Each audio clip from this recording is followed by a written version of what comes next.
Hello, everyone. This is your girl Rita, also known as the self proclaimed gold digger, and welcome to my channel where I discuss my life as a wife, mom, entrepreneur, and business owner, all while trying to achieve my goals. I give you some tips and tricks and things that I've encountered as an entrepreneur and business owner in hopes that my mistakes will help you to have better success in your entrepreneurship journey. But today I will be talking to you about why entrepreneurship is not for everyone. So I know entrepreneurship, owning a business, all that kind of stuff. A lot of people push that. Seems to be like the new kick, the new little trend or whatever. Start your own business, have a business, be a boss lady, girl boss, all this kind of stuff. Everyone seems to be pushing and promoting business ownership or entrepreneurship. But entrepreneurship is not for everyone. And I know sometimes we make it out to seem that entrepreneurship is so glamorous. You set your own schedule, you're in charge of all this stuff, but no one talks about the good, bad, and the ugly. There's always another side of entrepreneurship. And so it doesn't make it appealing or advisable or even feasible for everyone to be an entrepreneur. So, on today, I am going to share with you 5 things they don't tell you about entrepreneurship, okay? And it's okay that entrepreneurship is not for everyone. So, don't feel bad because I feel like sometimes with the big push for people to have their own business, to be a boss, to be an entrepreneur or whatever, it's almost like pitting one against the other. Like if you're not doing this, then what the alternative is bad, and that is not the case. Okay, if you can be an entrepreneur, if you want to be a business owner, that's great. But if you feel more comfortable working for a company, working for someone, being an employee, that is okay too. Okay, but let's get into it. So, 5 things they don't tell you about entrepreneurship. First thing, your time. So, as an entrepreneur, they do not tell you how much time you are going to be spending in your business, on your business, creating your business, researching your business, um, founding your business, setting it up, all of that stuff. I know for me personally, now there are different types of businesses that you can have, and some businesses, I won't say that they're easier, but they're a little bit there's not as much you have to do. Like, so if you have an online business, or if you work for like a MLM or something like that, then yes, a lot of that work may be done for you, or a lot of that work you don't have to do. But I have a brick and mortar business, and when I first decided that I wanted to have my business, was pretty much in probably when I was in college. I decided I wanted to be a business owner. But when I fully committed and was like, hey, I am going to be tackling this journey and go after pursuing opening my own business, it probably was 2 years in the making before I even opened the doors. Now, keep in mind, my story is unique. Your story is not going to necessarily be like mine or whatever. But I remember doing research. I worked with some consultants. I had to, because I had a brick and mortar business and the type of business I had to obtain a business loan. I remember doing like a business plan, researching spaces. The space, it took over a year for me to even find a suitable commercial space for my business. All of that stuff. It was so much time that I dedicated to it, and this was before like I hadn't even opened the business. And even once I got into the business and once it was open, just setting up certain things in order, coordinating everything, hiring employees, establishing office hours, establishing protocols, all that kind of stuff. It was a lot. Just in the early stages, it is still a lot right now. I spend a good amount of my time working on or in my business. And I know, if you ever heard of the book The E-Myth, it says that you really should be working on your business, not in your business. But oftentimes when you are first starting out in entrepreneurship, business ownership, you are sweating and slaving away in your business to make it to be what you want it to be, and so that it can survive and thrive. And you are spending a lot of time. Even prior to that, given the nature of the profession that I'm in, I still had to devote time in educating myself about the field that I was pursuing, because I had a niche within my professional specialty or whatever. So just making sure I was fully equipped for that, to be able to provide those specialized services. I dedicated myself to making sure I was at the top of my game for that. So it was a lot of time. And like I said, even now, once that the business is open, and we have been thankfully open for 4 years. I am just blown away that God has blessed me to see 4 years in my business. So we have been open for 4 years, and there is still a lot of work that I do in the business, and prayerfully and hopefully one day I won't have to work as much in the business, but there is a lot of stuff. So if you think about it, like from the time I fully committed up until now, it's been like 6 years that I've just been kind of grinding it out and working hard for my business. Now, and that brings me to my next thing that they don't tell you about entrepreneurship, is the money. So it takes, or it can take, a good amount of money when starting a business. Like I said, my story is a little bit different because I do have a brick and mortar business, and my profession, I had to have specialized equipment, I had to have inventory, I had to have just regular office equipment and stuff like that, like computers and that kind of stuff as well. Had to be able to hire employees, have certain paperwork on hand, that kind of thing. And so because of that, I did take out a loan for my business.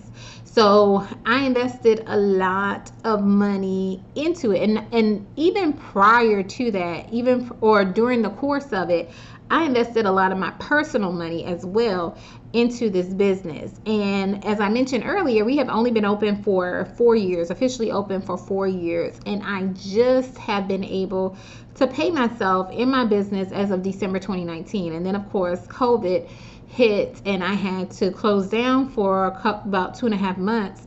But I just was able to pay myself. And going back to the time, I feel like I have worked harder in my business, or longer in my business, than I ever have as an employee, or when I've been working for someone else.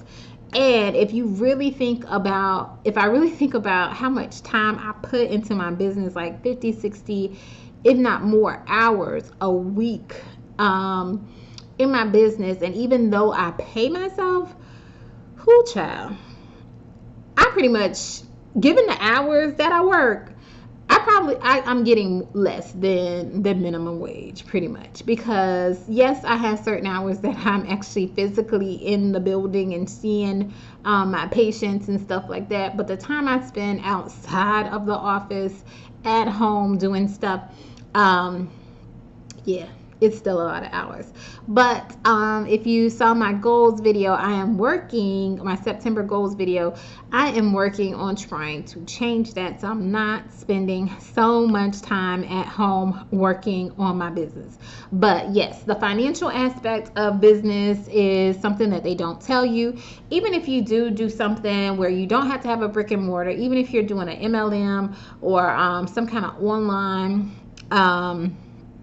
product or service where you don't have a high overhead cost, you probably will find you're putting in a lot of hours, you're putting in a lot of work before you even see your first physical paycheck. And even when you do, it's not like, it's not like it's replacing what you currently make or whatever, so you're still having to grind and build and still work hard to even get it up to a point where it's like, oh wow, this I'm doing pretty good. I might be able to, if you have a full-time job, like I might be able to leave my full-time job and just be a full-time entrepreneur. But it takes time.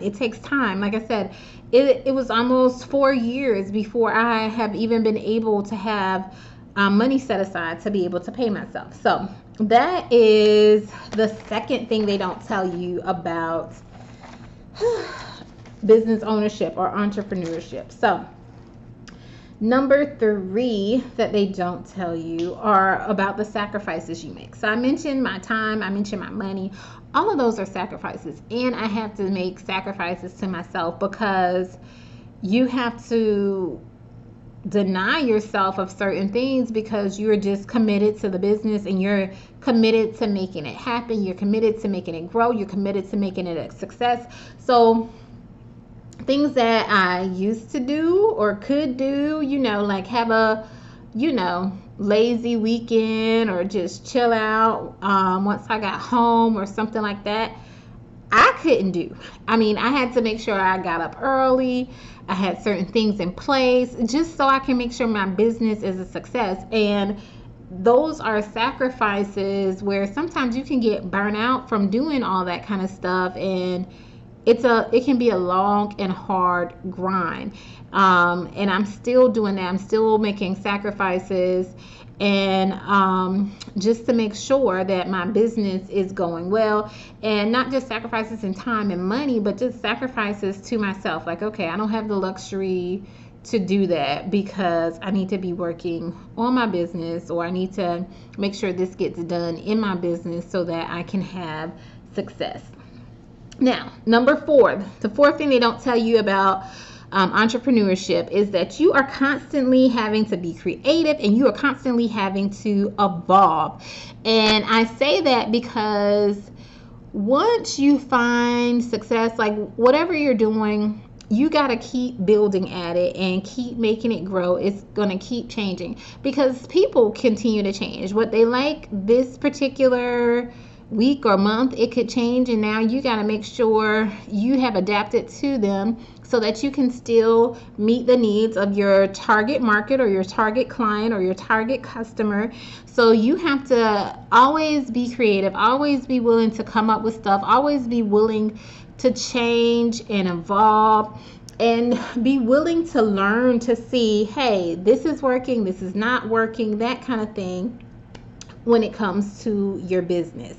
And it's not a bad thing necessarily, but your creative mind is like constantly, like I'm constantly trying to think of, I won't say new things, but just trying to see how I can make things better, how I can tweak things, how can I be more efficient in my business. I am constantly creating, versus when you're an employee, they give you like, okay, these are your goals that you need to achieve. These are your tasks that you need to do for the day. These like sales goals, whatever, they're handed down from some higher thing, I won't say thing, but person, your boss, your manager, whoever, because they've kind of set it out. They've kind of laid out what it is, and you're just executing on what they are telling you to do, which is different than trying to come up with what you need to do to be creative in your business. So I'm always trying to be creative. I'm always trying to figure out what I can do to make my business be the best, and make sure and ensure that we are meeting our patients' needs at the same time. So, and finally, the last thing that they don't tell you about entrepreneurship is this: don't expect support from family and friends. Now, that might be a hard pill to swallow, but I'm just keeping it real. People will say they will support you. People will even, especially since I'm a black business owner, people even will say they want to support black businesses. And I will give it to them. They have gotten better in this year of 2020 with everything that's been going on. But I kind of want to say, where were y'all 4 years ago? But anyway, that's neither here nor there. But the fact of the matter is, don't expect support from family and friends. If you get it, great. But at the same time, don't expect it. You have to be willing to go out there, sacrifice, do whatever you need to do, market to your target audience, your target client, your target customer, and be ready to get rejection from your family and friends. I mean, even Jesus got rejected in his hometown, and I am far from Jesus. So if he got it, then I'm surely going to get rejected by family and friends, and it's okay. It is perfectly okay. You just do what you got to do, and you got to keep pursuing and keep persisting, and don't take it personal. Please don't, and don't hold it against them either. Just realize it is what it is. Pretty much, it is what it is. So those are my 5 things that they don't tell you about entrepreneurship: how much time it's going to take, how much money it's going to take, how much sacrifice it's going to take, how you're always going to have to be being creative or evolving, and how you're not going to get support from some of the people that you thought would be willing and wanting to support you. So entrepreneurship is not for everyone. Like, if you need a steady income, if you want stable hours, if you don't want to have to worry about attracting new clients or worrying about what's the next big thing the company is going to be doing, if you want stability and things like that, then please continue to be an employee, because entrepreneurship is not for you. And I'll tell you a quick little story. So at our office, we're going through like a transition in terms of employee, in terms of our growth as well. And my daughter, my teenage daughter, she was helping out at the office, like answering phones and things like that. And she has always wanted to be an entrepreneur. And I don't know if she still wants to be an entrepreneur, but she wants to be an entrepreneur because she wants to have control over her own business and that kind of thing. And she says, yes, I want to be an entrepreneur so I can, tell people what they need to do and not have to worry about any employees. She's like, I'm just going to be able to get it done. And I tried to tell her, I was like, eventually you won't be able to do everything that you need to do, because if your business is going to grow, you're going to eventually have to have employees, and you're going to have people working for you, and you're going to have to deal with them. And that's one of the things she didn't want to have to deal with as an entrepreneur. She was like, I don't want to have to deal with employees or have to deal with people. So she helped out at our office for about 2 weeks, but she saw how hard that her father and I were working, and she was like, you know what, maybe I want to be an employee, because we were staying there late, we were getting there early, we were putting in all this work. And she was like, because I want to be able, when I'm done with my work, I want to be able to go home. And I'm like, it's not like that with entrepreneurship, especially with us being serving of people and like people, customer service based and that kind of thing.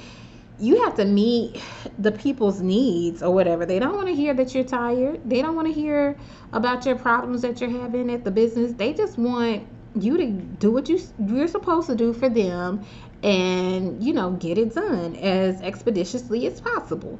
So they don't want to hear about that. But I thought it was funny, because all before she wants to be an entrepreneur, but working at our office for a couple of weeks got her to thinking like, hey, maybe being an employee is not so bad. And it's not. And being an entrepreneur is not bad either. That's why I said at the very top of the video, being one or the other is not good or bad, or one is better than the other, or one is worse than the other. It just depends on what you are capable of handling, what you are capable of wanting, what you want for your future, what your goals are, and that kind of thing. But that's all I have for now, because I have talked for way too long. But anyway, What are some of your thoughts? I'm curious to hear some of your thoughts. What are some of your thoughts about entrepreneurship? What are some of your thoughts about being an employee? What are some of your goals? Do you want to continue being an employee? Do you want to try and start entrepreneurship? That kind of thing.